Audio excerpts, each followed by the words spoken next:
So what got you into modeling? Modeling. I got into modeling kind of unexpectedly back in 2018.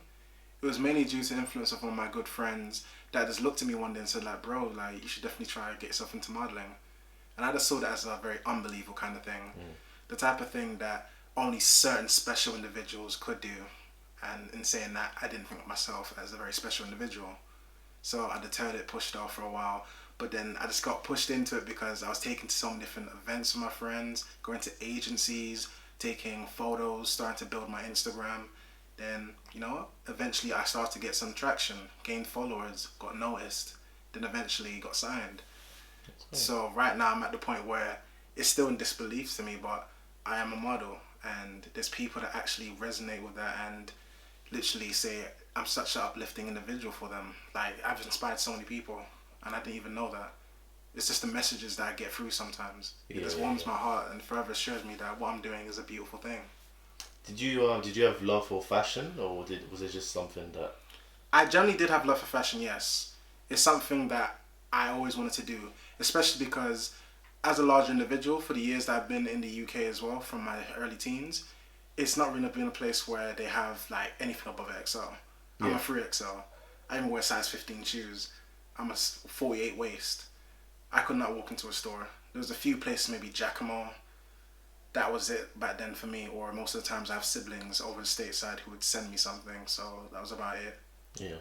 So other than that, I just literally just had to struggle along with the very limited few things that I could get in my size because I couldn't be picky. Yeah.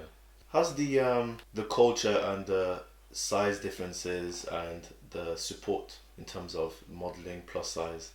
Modeling plus size, ooh. Jamaica side, I didn't have any love for plus size, to be honest with you. It was like Mr. Fluffy Man, bigger, bigs.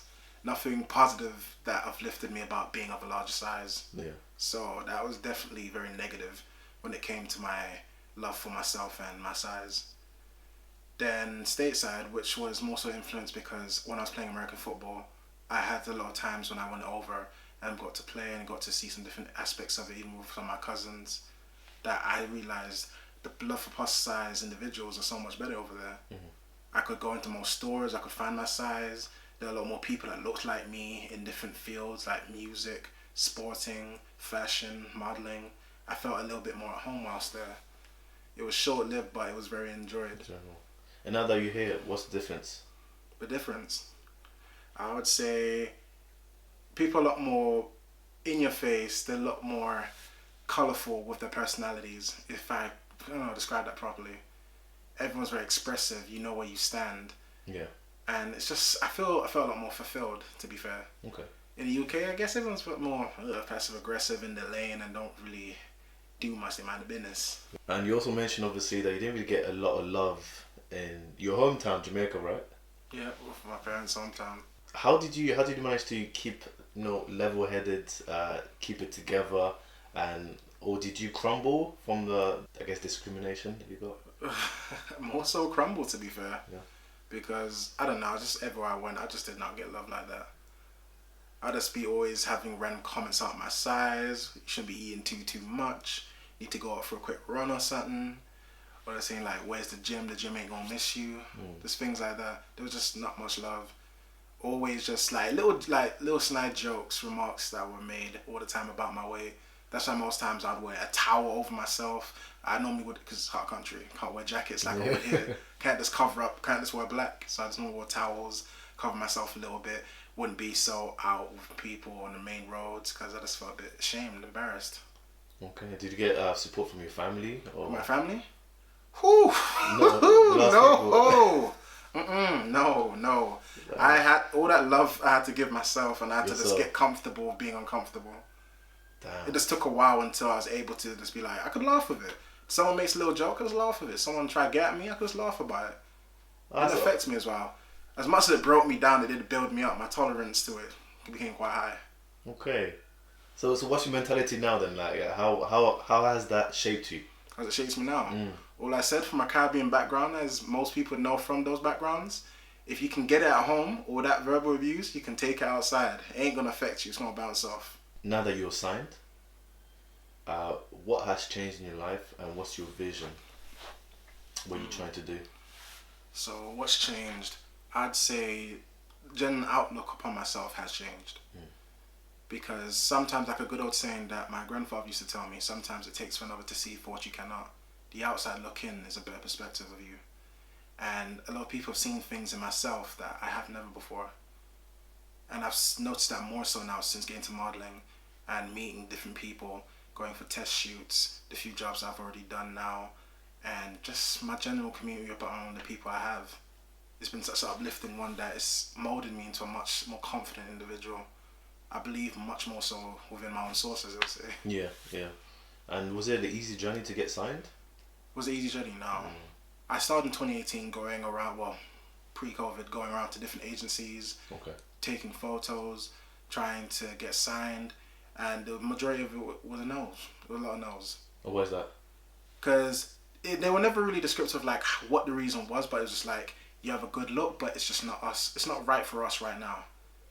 So it'd normally be a case where they would say, please try again later on. It's just your current look at this season isn't the right thing. And whereas we know with fashion, it's always constantly changing. The current look, the needs, what they're looking for is just constantly always in flux. Yeah. So the year came, 2020, around May, I got signed. Okay. Are you allowed to talk about the agency, or was this... Agency? Oh yeah, I can talk about it. Yeah, they're doing models. Yeah, they're based in Manchester. Boutique agency, really good. Really lovely people, been very warm, very accommodating, and helps me with a lot of different things of getting ready on my modelling journey. And how about Corona? Did it affect you in any way? In any way, you know, with the modelling. I would probably say, compared to what it would have been pre-COVID, it's probably a lot less than what it would have been. Yeah. I still managed to do a lot of test shoots, so building my portfolio, networking with some other models, some people that I'm or still trying to get to collaborate with. I'm still doing, but it's just a bit slower now because everyone has to be COVID safe. They have to work within the parameters of that. A lot of speed bumps along the way. It's been something where I've had to slow down, sometimes even just deviate and just stop for a while because I couldn't keep on going because it became such a challenge. Okay. Because it's so easy to love someone else, but so hard to love yourself, and I couldn't grasp that concept. I said, like, why can I give it out, but I can't just maintain that for myself? Yeah. It's like I was constantly taking so much away from my own foundations and putting out to everyone else. Then when it came to the end of the day, within the comfort of my home, I look at myself and realize I have nothing left. That I'm an empty shell, a husk that's looking to be filled with the love that I so want. And I guess through doing that act of service for other people, I'm trying to find that love to be returned to myself. Yeah. So I'm pouring out, constantly hoping that someone's going to pour back into me. Yeah. And that's sometimes a very flawed kind of concept that you can think how love can be had. I have to fill my own cup, and that's something that I've had to learn very hard in my own ways through a lot of my own mistakes. And by yourself, because obviously you told me previously, if you didn't get it from home, you don't get it from strangers, so you had to learn it for yourself. Yeah. And that was tough, right? No, very much so. But I have to speak, as alone as I was through that, I would have to say the person that taught me the basis of love was my grandfather. The one who would... The definition of unconditional love, I believe he's the only person I've ever met that's ever shown me that truly. I've got my parents, but he really showed me something different.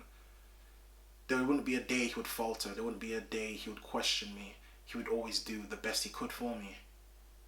Would never expect anything back in return. But because of that, that made me want to give back to him.